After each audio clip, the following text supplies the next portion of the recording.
بسم اللہ الرحمن الرحیم۔ غزوہ ہاشم اللہ تعالیٰ کے آخری نبی حضرت محمد صلی اللہ علیہ وسلم کے والد گرامی کا نام عبداللہ ہے۔ عبداللہ کے والد محترم کا نام شیبہ ہے، مگر وہ عبد المطلب کے نام سے مشہور اور معروف ہیں۔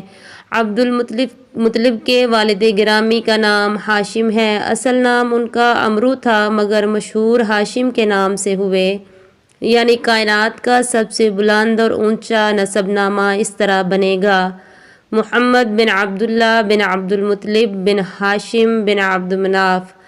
فی الحال اتنا ہی یاد کر لیں۔ آج بات حضرت ہاشم کی کرنی ہے، کیونکہ ان کی قبر مبارک غزہ میں ہے، اس لیے غزہ کو غزوہ ہاشم بھی کہتے ہیں۔ وہاں آپ کے نام سے ایک مسجد بھی قائم ہے اور آباد ہے، جس کا نام مسجد سیدنا ہاشم ہے۔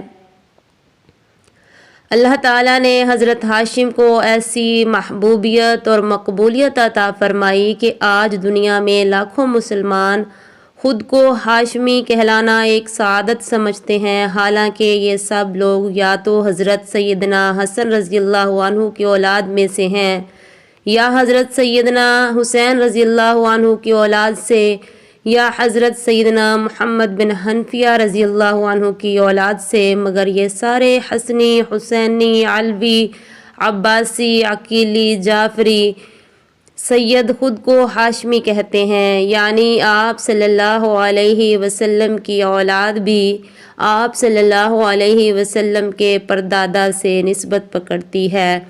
حضرت سیدنا ہاشم دین ابراہیمی پر تھے۔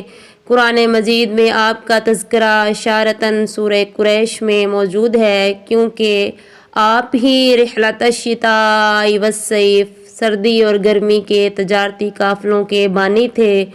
آپ نے ہی سب سے پہلے تمام اہل مکہ کو ثرید بنا کر کھلایا، اور اسی سے آپ کا نام ہاشم ہو گیا، یعنی روٹی کو ٹکڑے ٹکڑے کر کے گوشت کے شوربے میں ملانے والا، چورا چورا کرنے والے۔ آپ نے کئی شادیاں فرمائیں، مگر نور نبوت ان خاتون سے آگے بڑھا جو یثرب یعنی مدینہ منورہ کی رہنے والی تھیں، اور ان کا نام حضرت سلمہ تھا۔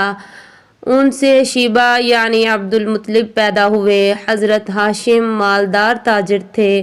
تمام حاجیوں کو کھلانے پلانے کی ذمہ داری آپ کے ذمہ تھی۔ سردیوں میں یمن اور حبشہ کا اور گرمیوں میں ملک شام کا تجارتی سفر فرماتے تھے۔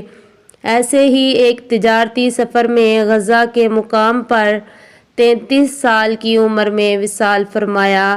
آج کل اس محلے کا نام حی شجاعیہ ہے، بہادروں کا محلہ۔